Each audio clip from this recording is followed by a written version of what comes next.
Utешителю душе истины, и же везде си, и вся исполняй сокровища Твои, и жизни. Voilà, Mère Emiliani, nous vous écoutons. Bon après-midi à tous. On est très heureuse, ici je suis avec les sœurs, on est très heureuse de vous retrouver. Donc comme Père Serge a dit, le titre de cette rencontre c'est Seigneur, enseigne-nous à prier. Et c'est une question, c'est une demande que les apôtres demandent au Seigneur juste avant que le Seigneur les apprend le Notre Père. Comme ça. Oui. Il faut dire que le domaine de la prière est si vaste qu'on ne sait pas ni où commencer ni où finir. Et c'est pour cela qu'aujourd'hui, on va aborder seulement un ou deux aspects de ce sujet, parce que ce sujet, c'est vaste comme un océan sans borne. Et j'ai un peu peur que j'ai préparé quelque chose, mais que c'est trop long. Donc, j'ai demandé à Père Serge de m'arrêter. Quand vous avez eu assez, vous m'arrêtez. Donc, nous mettrons aujourd'hui l'accent sur la prière en tant que demande ou pétition. Mais pourtant, il ne faudrait pas oublier la place indispensable de la gratitude dans la prière, l'action de grâce, la louange de Dieu dans nos vies, même si nous n'arrivons pas aujourd'hui à en parler. Le titre, c'est « Seigneur, apprends-nous à prier ». Il faut dire que le Christ est notre exemple en tout. Il nous enseigne non pas seulement toutes les paroles de vérité qu'il a reçues pour nous de son Père céleste, mais aussi par ses actes, par ses gestes, par son attitude, sa disposition à l'égard de chaque personne qu'il rencontre, aussi par son silence et par tout son ethos et tout son être. Dans les évangiles, nous le trouvons souvent en solitude dans la prière. Et il fait ça pour nous, en fait. Lui, il est toujours en communion avec son Père céleste. Mais en tant qu'homme, et pour nous donner l'exemple, très souvent, il se retire en solitude pour parler face à face avec son Père. Et pour ne citer que deux passages, parce qu'il y a beaucoup de passages, deux passages parmi plusieurs passages. Par exemple, Saint Marc nous dit, le matin, bien avant le jour, Jésus se leva, sortit et s'en alla dans un lieu désert. Et là, il pria. Et un exemple de Saint Luc, il y a beaucoup d'exemples en Saint Luc. Je cite, « Or, il advint en ces jours-là qu'il s'en alla dans la montagne pour prier, et il passait toute la nuit à prier Dieu. » Et en Matthieu, dans l'évangile de Saint Matthieu, chapitre 6, il nous exhorte à la prière en ces termes. Quand tu pries, retire-toi dans ta chambre, ferme sur toi la porte et prie ton Père qui est là dans le secret, et ton Père qui est dans le secret te le rendra. Donc, le Seigneur nous dit de nous retirer seul à seul avec Dieu et là, dans la solitude, de parler, d'adresser notre prière à Dieu qui entend dans le silence et qui voit dans le secret. Le royaume de Dieu est au-dedans de nous et chacun de nous a besoin de trouver des moments chaque jour, chaque nuit si c'est possible, pour se retirer, pour rassembler ses pensées dispersées dans le monde extérieur et pour rentrer à l'intérieur de lui-même, dans son cœur, et de là, de son cœur, de se tenir humblement en présence de Dieu. Saint Jean Climac nous dit qu'il n'y a rien que l'ennemi de notre salut craint plus que la concentration intérieure de l'homme. Quand l'homme rentre à l'intérieur de lui-même et tient son esprit en Dieu, invoquant son nom saint, car alors l'ennemi n'a plus d'accès, il est chassé, banni du cœur de l'homme. Et nous verrons ainsi, si on fait ça, nous allons voir combien notre vie changera pour le mieux. Parce que quand on est dans une concentration intérieure dans la prière, c'est comme si on ferme toutes les portes à l'ennemi et il n'a pas accès dans notre cœur. Et quand l'ennemi n'a pas accès dans notre cœur, nous allons voir concrètement que toute notre vie change pour le mieux. C'est justement ces moments face à face avec Dieu dans la solitude qui nous donneront la force pour notre vie active et pour traverser toutes nos épreuves. C'est notre Marie qui soutient notre Marthe. Ce n'est pas le contraire, c'est Marie qui soutient Marthe. Et nous sommes, chacun de nous, et Marie et Marthe. Venons au titre de ce Zoom. Seigneur, apprends-nous à prier. Beaucoup de personnes demandent comment prier. Et voici que cette demande des disciples au Christ est une prière excellente en elle-même. Seigneur, apprends-nous à prier. Si nous adressons cette prière au Seigneur de tout notre cœur, avec un vrai désir de communion avec lui, car c'est cela la prière, alors, sans faille, il nous répondra dans le secret de nos cœurs, « Je le veux », et il nous enseignera à prier. Seigneur, apprends-nous à prier. Et oui, d'une certaine façon, on peut affirmer que ce n'est que Dieu qui peut enseigner la prière à l'homme. Car la prière n'est pas une affaire simplement humaine que nous accomplissons par nos propres forces.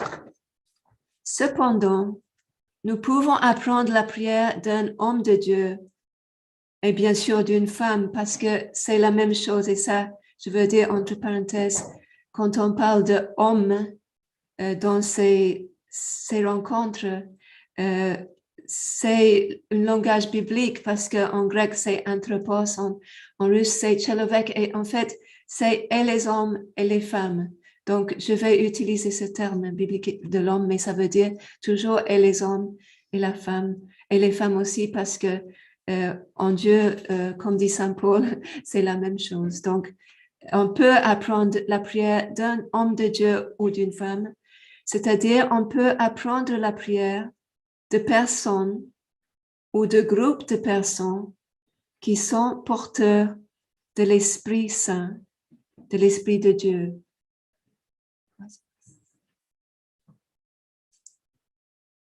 Et si on commence à fréquenter l'Église, si on a un cœur ouvert et un peu de foi, on sera pris dans le courant de la prière de l'Assemblée, dans ce flot merveilleux de nos offices liturgiques et surtout de la liturgie. Donc, c'est un exemple de comment la prière s'apprend à travers l'Assemblée, à travers les hommes.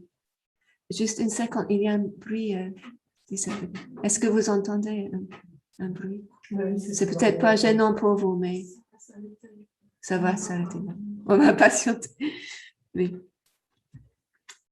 Beaucoup de personnes ont appris à prier par l'exemple d'autres personnes qui étaient eux-mêmes ferventes dans l'Esprit de Dieu, car la vraie prière est contagieuse. Combien de grands-mères, par leur piété discrète et ardente, N'ont-elles pas appris à leurs petits-enfants à prier? Et non pas seulement les grands-mères, mais aussi les grands-pères, les parents et d'autres personnes proches dans les vies des gens. Et je veux juste dire en passant que Père Sophronie, qui maintenant on l'appelle Saint Sophronie, quand il était un petit garçon, il était beaucoup avec sa nanou. Et elle le prenait à l'église et il s'asseyait au pied de sa nanou pendant qu'elle priait pendant des moments très longs à l'église, silencieusement. Et il assure c'est que de sa nanou, c'est d'elle qu'il a attrapé la prière, qu'il a appris la prière. Et dans son enfance, la prière, pour lui, était très facile parce que il a hérité, si vous voulez. Et cette prière lui a été transmise de sa nanou. Donc, c'est un exemple, mais il y a tant d'exemples. Dans l'Évangile, nous avons plusieurs paraboles par lesquelles le Christ nous exhorte à la prière et surtout à la persistance et l'assiduité dans la prière. La parabole qu'on connaisse tous du juge inique qui est de Saint Luc commence avec une petite, disons, exégèse, une explication de la part de Saint Luc lui-même. Saint Luc nous dit, Jésus leur adressa une parabole pour montrer qu'il faut toujours prier et ne point se relâcher ou se décourager. Celui qui est notre Rédempteur nous montre clairement sa volonté pour nous. Il nous veut insistantes et persévérantes dans la prière. Il veut que notre prière devienne notre pain quotidien, sans lequel on ne peut pas vivre. Mentionnons maintenant une ou deux conditions fondamentales pour que notre prière porte de fruits. Premièrement, c'est notre foi.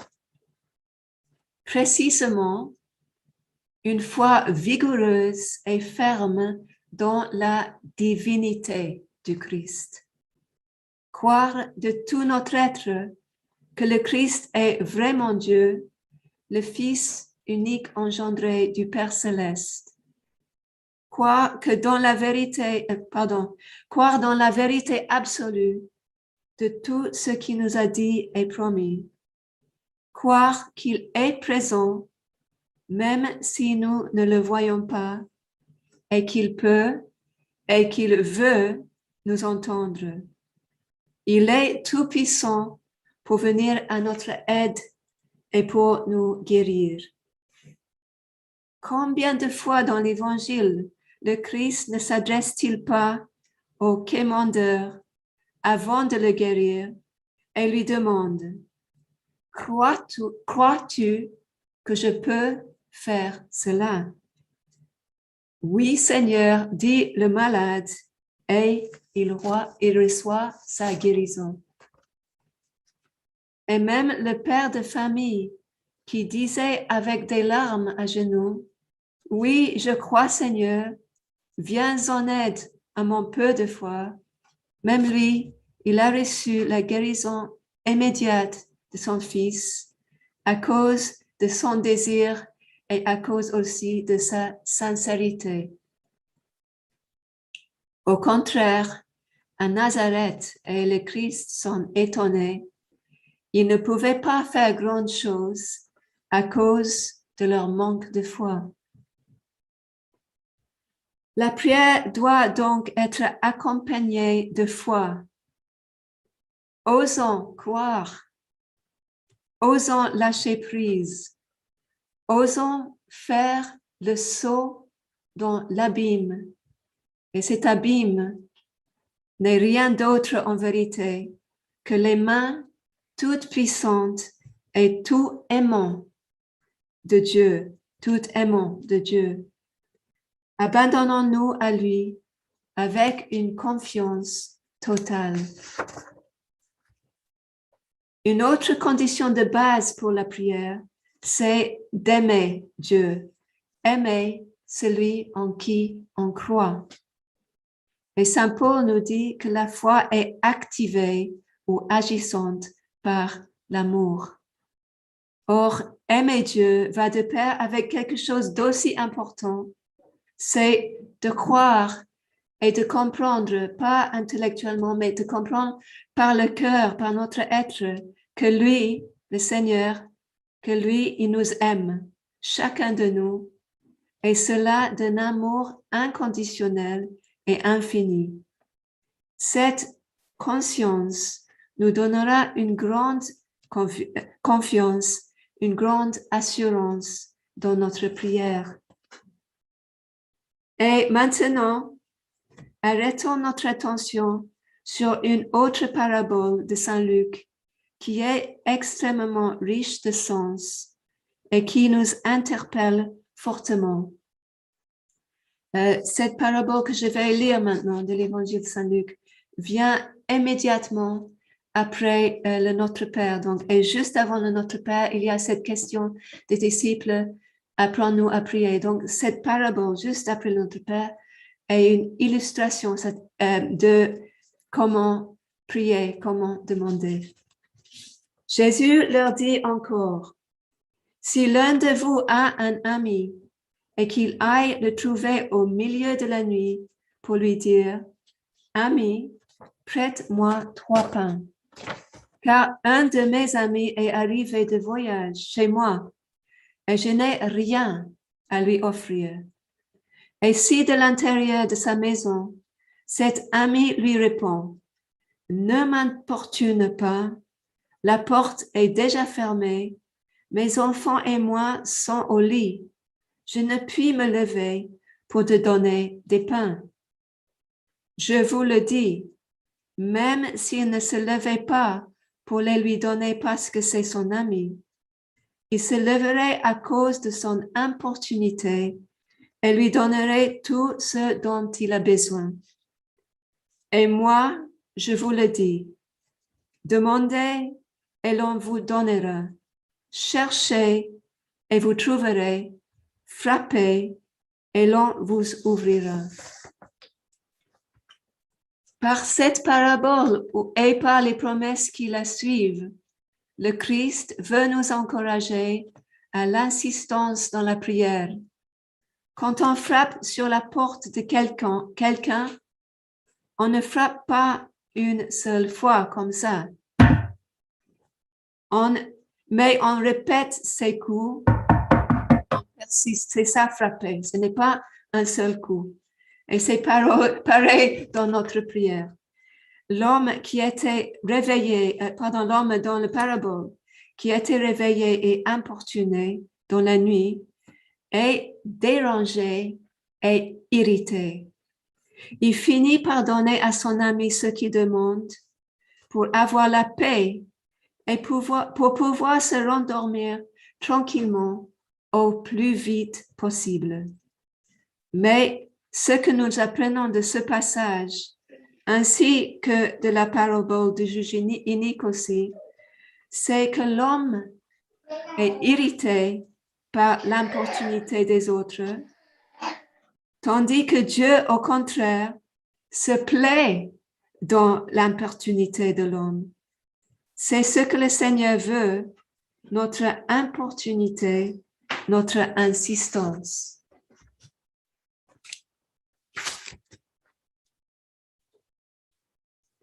Soulignons quelques mots significatifs dans cette parabole.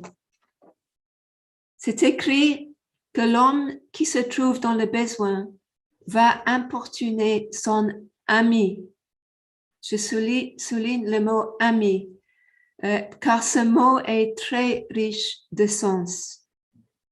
Toute amitié, toute relation d'amour sain, et je veux dire S-A-I-N, entre les êtres humains est un don de Dieu. Et on peut le dire, une image, mais une pâle image de cette amitié avec un grand A que Dieu veut retisser avec l'homme depuis sa chute. Quelques personnes de l'histoire sainte ont été appelées amies du Seigneur. Par exemple, c'est écrit à propos de Moïse. Yahvé parlait face à face avec Moïse, comme un homme parle avec son ami. Et Abraham aussi a été appelé dans l'Ancien Testament, ami de Dieu. Et dans le Nouveau Testament, Saint Jean-Baptiste se nomme lui-même ami du Christ, l'ami de l'époux, car c'est le Christ qui est l'époux ou le fiancé de l'Église. Et si le Christ est nommé ami des publicains et des pécheurs, et il l'est en vérité, n'est-il pas, je me demande à moi, s'il s'appelle ami des publicains et des pécheurs, n'est-il pas mon ami à moi aussi? N'est-il pas notre ami?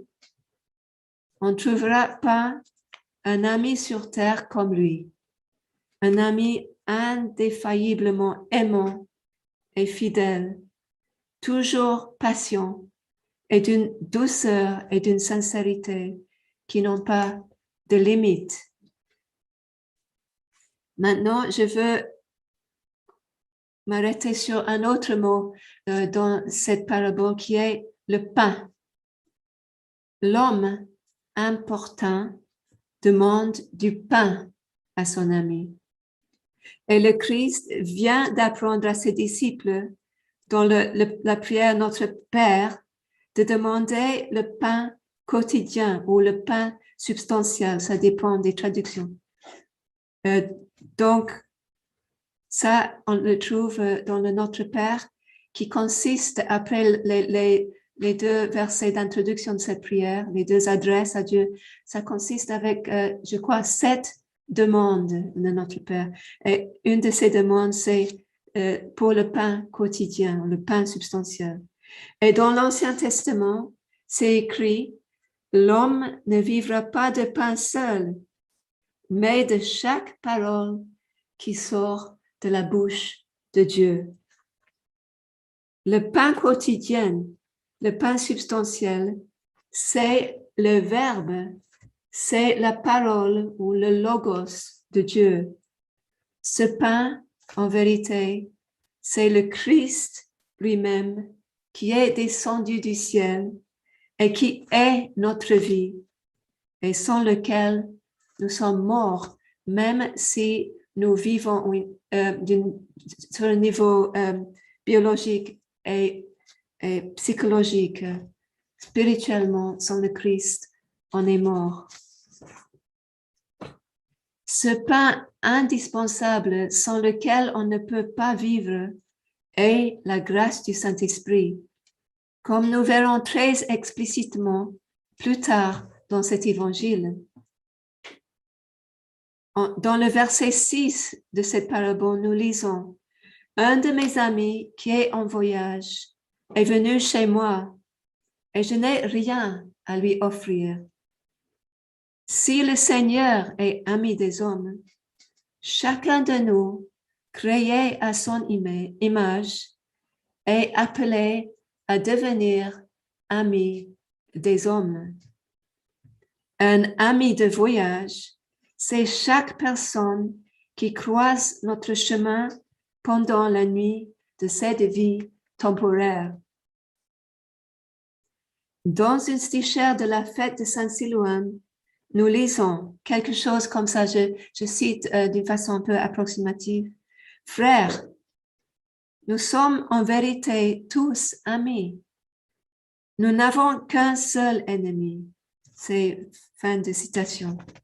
Mais cet ennemi invisible et jaloux, qui s'appelle le diviseur et l'accusateur des frères, essaie par tous les moyens de nous tromper pour que nous fassions de nos frères des épouvantails et des ennemis car il sait que personne qui aurait de la froideur ou de l'hostilité envers qui que ce soit ne peut avoir de place dans son cœur pour le Christ, tellement l'esprit de inimitié entre les hommes est contraire et incompatible avec l'esprit de Dieu, avec la grâce de Dieu.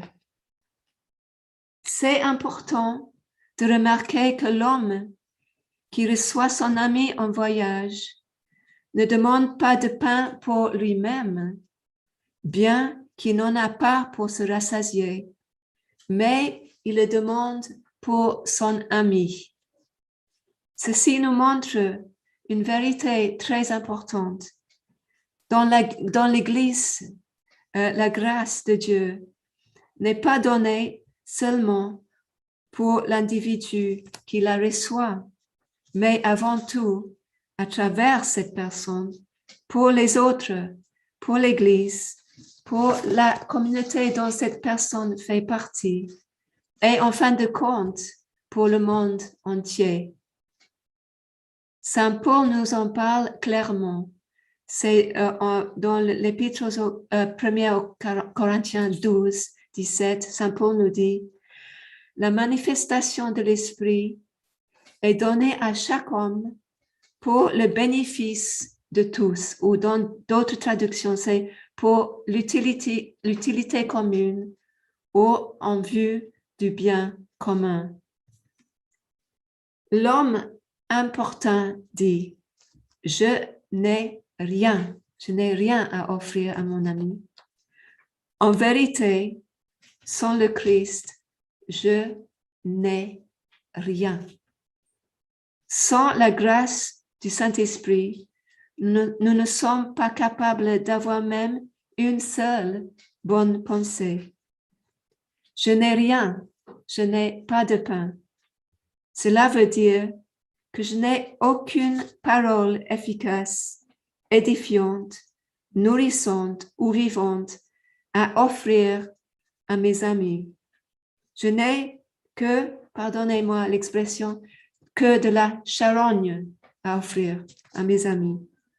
C'est pour cela que dans ma nullité, dans ma pauvreté extrême, je vais au milieu de la nuit de mon ignorance, frapper à la porte, quémander, supplier notre Seigneur Dieu de me donner d'en haut de quoi offrir à mes amis affamés et assoiffés par le voyage difficile et laborieux de cette vie passagère.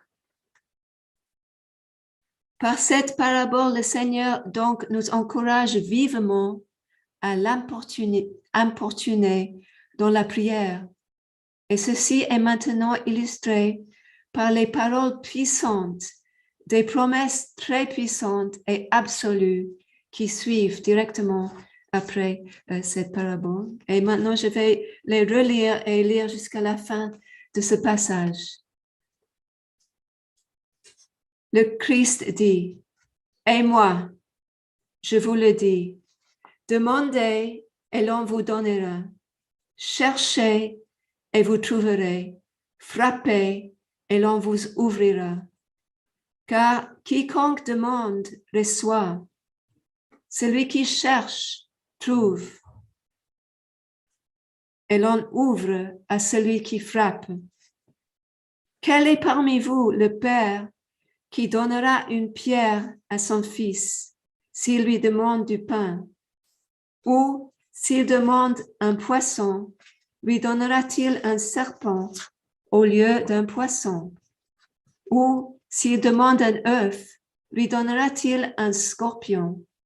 Si donc, méchant quand vous l'êtes, vous savez donner de bonnes choses à vos enfants, à combien plus forte raison le Père céleste donnera-t-il le Saint-Esprit à ceux qui le lui demandent? Ce passage commence avec des paroles qui ont la valeur d'un sermon venant de la bouche du Christ lui-même. Le Christ dit, Et moi, je vous dis, moi, l'Amen, moi en qui toutes les promesses sont oui, moi, le témoin fidèle, moi, le principe de la création de Dieu, tout ça c'est des citations de l'Apocalypse. Moi, la vérité qui ne ment jamais, je vous le dis. Demandez et on vous donnera. Et la suite. En grec, ces injonctions, demandez, cherchez, frappez, sont au temps présent continu. Cela veut dire continuez de demander, continuez de chercher, continuez de frapper, persévérez dans vos demandes, mendie, insiste, persiste, importune, et tu ne seras pas déçu. Souvent on dit, je demande, mais Dieu ne m'entend pas. Pourquoi Dieu ne nous entend-il pas, ou plutôt pourquoi il semble ne pas nous entendre? Le problème est certainement pas de son côté à lui. C'est certain que le problème, c'est de notre côté. Il peut y avoir plusieurs raisons pour cette apparente sourdité de Dieu à notre égard. Il faut se demander, peut-être je demande sans foi, sans confiance. Point d'interrogation.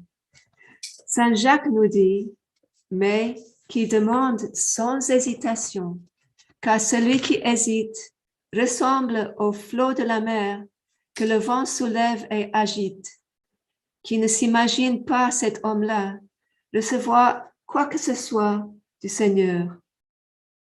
Quand notre foi défaille, notre prière meurt.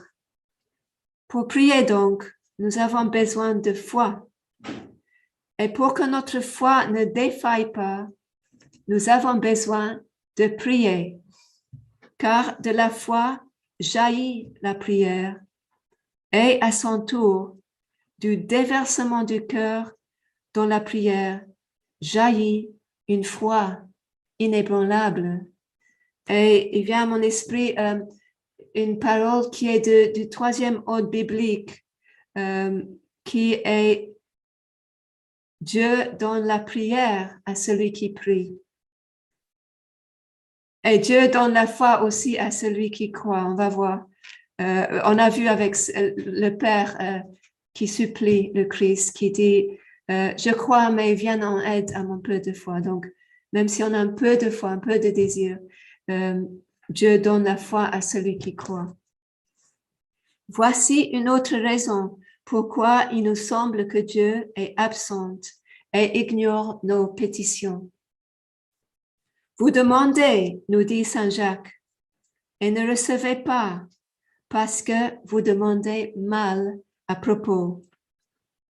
Comme des enfants sans discernement, nous demandons une pierre à manger, un serpent, un scorpion, et notre Père céleste, qui nous aime infiniment plus que n'importe quel Père terrestre, ne veut pas nous nuire en nous donnant du poison ou d'autres choses selon notre volonté propre et nos caprices, choses qui sont manifestement mauvaises pour nous. Il se peut aussi que même si on demande des choses qui ne sont pas mauvaises en soi, nous ne sommes pourtant pas assez mûrs, pas encore en état de les recevoir. C'est évident que le Seigneur ne veut pas qu'on demande ce qui va nourrir notre égoïsme, ni satisfaire nos passions déchues, mais tout ce qui est en harmonie avec sa volonté à lui, tout ce qui est utile pour nos âmes, tout ce qui est salutaire pour nous-mêmes et pour ceux qui nous entourent. C'est pour cela que la prière d'abandon au Seigneur est la prière la plus forte et la plus agréable à Dieu. On dit la prière d'abandon. En anglais, it's the prayer of surrender, de se rendre à Dieu, de s'abandonner à Dieu. Donc, cette prière est la plus forte et la plus agréable à Dieu. On peut dire quelque chose comme ça. Seigneur, je m'offre à toi entièrement. Prends-moi et fais ce que tu veux avec moi. Si nous nous livrons totalement à sa volonté dans la prière, nous verrons quotidiennement des merveilles dans nos vies. Une demande dans la prière avec laquelle on ne peut pas se tromper ou s'égarer, c'est une prière, une demande pour le don du repentir. Car le don du repentir, c'est le don de Dieu qui contient en lui tous les autres dons.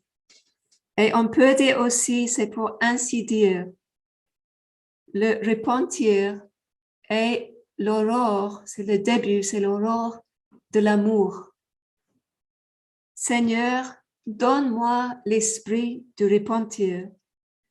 Donne-moi de voir mes propres fautes et de ne pas juger mes frères. Et la prière de Jésus en elle-même est, de par sa nature, une prière de repentir parce que humblement, on se reconnaît pécheur, on reconnaît le fait qu'on a besoin de sa miséricorde, on dit aie miséricorde, aie pitié de moi, pécheur. Avec le nom de Dieu, c'est très puissant cette prière. Et c'est toujours, on doit toujours dire cette prière dans un esprit de repentir, avec un cœur contrit. Je veux mentionner encore 2 empêchements à une prière efficace avant de conclure. Il se peut que notre vie, notre attitude envers autrui, nos actes et nos paroles ne se conforment pas à ce que nous demandons dans notre prière. Notre vie doit être en harmonie avec notre prière. Et toute notre approche, toute notre attitude envers chacun de ceux qui traversent notre chemin dans cette vie doit devenir prière. Un autre empêchement à une prière qui porte des fruits peut être ceci. Nous n'avons pas tout pardonné à tous. Si notre cœur reste froid envers même une seule personne, s'il y a une trace de rancune, alors vraiment, nous semons sur le rocher, nous fermons notre porte à Dieu. Saint Paul, dans une épreuve très difficile, a supplié Dieu que cette écharde dans sa chair lui soit enlevée. Mais le Seigneur ne l'a pas écouté. Il a compensé ce refus par une grâce surabondante en lui disant « Ma grâce te suffit, car ma puissance se déploie dans la faiblesse. » C'est ainsi qu'il ne nous enlève pas toujours nos épines et nos échardes, mais à cause de notre prière et notre importunité sincère, il compense infiniment nos souffrances et nos épreuves par la grâce. Ceux qui ont les yeux pour voir le voient très clairement et ils remercient de tout cœur le Seigneur pour cette grâce qui nous porte à travers toutes nos difficultés et qui mène au lieu où finalement notre mort sera engloutie par sa victoire. Le dernier verset que nous avons lu est la conclusion et le sommet de tout ce passage que nous avons vu aujourd'hui. Je le répète maintenant. Si vous qui êtes mauvais, et quand le Christ dit que nous sommes mauvais, c'est-à-dire que nous sommes en état de chute, donc on est toujours un mélange de bien et de mal avant qu'on soit totalement guéri. Donc, si vous qui êtes mauvais savez donner de bonnes choses à vos enfants, combien plus votre Père céleste donnera-t-il l'Esprit Saint à ceux qui le demandent? Ce passage n'a pas besoin de commentaires, car c'est très clair ici pour quelle chose, avec un grand C, le Seigneur nous encourage de demander.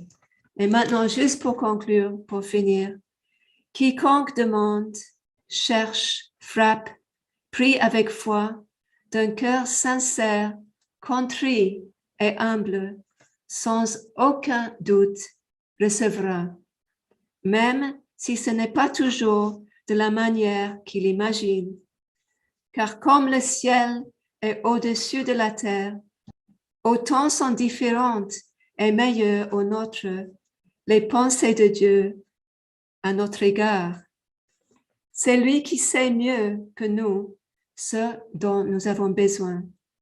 Et son désir est de nous accorder tous ses bienfaits et dons infiniment au-delà de ce qu'on pourrait imaginer ou concevoir. Amen. Pardonnez-moi. Merci beaucoup, Mère Emiliani, pour ces paroles qui nous encouragent aussi dans notre prière, parce que nous sommes avec le Seigneur. Je veux dire, peut-être ce qu'on pourrait résumer, c'est que la prière nous vient du Seigneur, et c'est quand nous sommes avec le Seigneur que nous avons l'occasion de prier. Que voilà, en demandant au Seigneur de nous apprendre à prier, en étant ouverts à cette grâce qui nous donne et qui nous donne en abondance. Même si ma grâce te suffit, on sait que c'est pas, il ne refuse pas de nous donner le reste, c'est qu'il nous la donne en abondance pour que nous puissions